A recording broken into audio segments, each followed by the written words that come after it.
Yemen की राजधानी सना की जेल में बंद भारतीय नर्स निमिषा प्रिया का मामला इन दिनों सुर्खियों में है। 2017 में यमनी नागरिक तलाल अब्दो मेहदी की हत्या के मामले में निमिषा को मौत की सजा सुनाई गई है, जबकि उनकी सहयोगी यमनी नर्स हनान को आजीवन कारावास की सजा मिली है। लेकिन इस केस में कई सवाल उठ रहे हैं।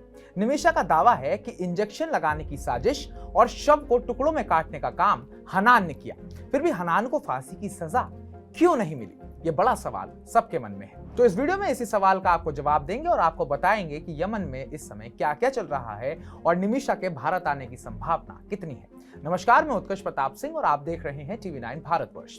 केरल के पल्लकड़ की रहने वाली निमिषा प्रिया 2008 में बेहतर जिंदगी की तलाश में यमन पहुंची थी। वो एक नर्स थी और यमन की राजधानी सना में एक सरकारी अस्पताल में काम करने लगी। यमनी कानून के मुताबिक कोई विदेशी अकेले कारोबार शुरू नहीं कर सकता, इसलिए निमिषा ने अपने क्लिनिक के लिए तलाल अब्दो मेहदी को बिजनेस पार्टनर बनाया। लेकिन यहीं से उनकी जिंदगी में मुश्किलें शुरू हुई। निमिषा का आरोप है कि तलाल ने उनके साथ धोखा किया। उसने उनका पासपोर्ट जब्त किया, उनकी कमाई हड़पने की कोशिश की और शारीरिक व मानसिक उत्पीड़न शुरू कर दिया। निमिषा का दावा है कि तलाल ने फर्जी दस्तावेज बनाकर खुद को उनका पति तक घोषित कर दिया। इन हालातों से परेशान निमिषा किसी तरह तलाल से छुटकारा पाना चाहती थी।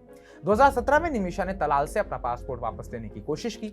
उनके मुताबिक यमनी नर्स हनान, जो उनके घर के नीचे रहती थी, उन्होंने तलाल को बेहोश करने का सुझाव दिया। निमिषा ने हनान के कहने पर तलाल को बेहोशी का इंजेक्शन लगाया, लेकिन दवा की मात्रा ज्यादा हो गई और तलाल की मौत हो गई। निमिषा के इकबालिया बयान के अनुसार तलाल की मौत के बाद वो घबरा गई और हनान को फोन किया। हनान ने ही शव को टुकड़ों में काटा और उसे पानी की टंकी में फेंक दिया। इसके बाद दोनों वहां से भाग गए, लेकिन यमनी पुलिस ने उन्हें गिरफ्तार कर लिया। यमन की शरिया अदालत ने इस मामले में निमिषा को हत्या का मुख्य दोषी माना है और उन्हें मौत की सजा सुनाई है। वहीं हनान को सिर्फ सहयोगी माना गया और उसे आजीवन कारावास की सजा दी गई। सवाल यह है कि अगर हनान ने ही हत्या की साजिश बनाई और शव के टुकड़े किए तो उसे फांसी क्यों नहीं मिली। यमन की अदालत के मुताबिक निमिषा ने तलाल को जो इंजेक्शन लगाया था वही उसकी मौत का कारण बना, इसलिए वो हत्या की मुख्य जिम्मेदार है। हनान को सिर्फ सहायक माना गया क्योंकि उसने हत्या में सीधे तौर पर हिस्सा नहीं लिया था, बल्कि शव को ठिकाने लगाने में मदद करी थी। यमन के संविधान के 347वें हिस्से में हत्या, हत्या में सहयोग, ईशनिंदा और राजद्रोह जैसे अपराधों के लिए मौत की सजा का प्रावधान है। लेकिन इस मामले में हनान को सिर्फ सहयोगी मानकर कम सजा दी गई। यमन में शरिया कानून के तहत किसास का नियम लागू होता है, जिसका मतलब है जैसे को तैसा, यानी अगर किसी ने हत्या की तो उसे भी मौत की सजा मिलेगी। हालांकि शरिया कानून में एक रास्ता यह भी है कि पीड़ित का परिवार दोषी को माफ कर दे अगर वो ब्लड मनी यानी कि दियाहा स्वीकार कर ले। ब्लड मनी एक मुआवजा राशि है जो पीड़ित के परिवार को दी जाती है।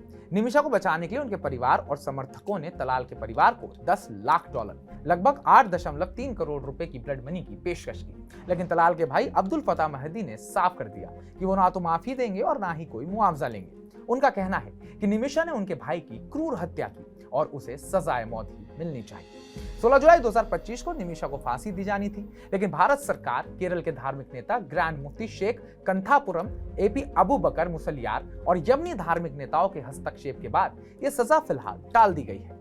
लेकिन तलाल का परिवार अभी भी माफी देने को तैयार नहीं है। सवाल जो बने हुए हैं, हनान को हल्की सजा क्यों? निमिषा के दावे के मुताबिक हनान ने ही हत्या की योजना बनाई और शव को टुकड़ों में काटा, फिर भी उसे फांसी की बजाय आजीवन कारावास क्यों मिला? क्या यमनी अदालत ने हनान के स्थानीय होने की वजह से उस पर नरमी दिखाई? क्या निमिषा की सजा माफ हो सकती है? शरिया कानून में ब्लड मनी का प्रावधान है, लेकिन तलाल का परिवार इसे ठुकरा रहा है। क्या भारत सरकार या धार्मिक नेता तलाल के परिवार को मना लेंगे?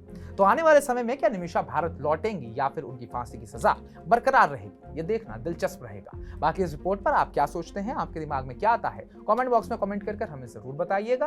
बाकी ताजा अपडेट्स पाने के लिए TV9 भारतवर्ष को सब्सक्राइब कीजिएगा।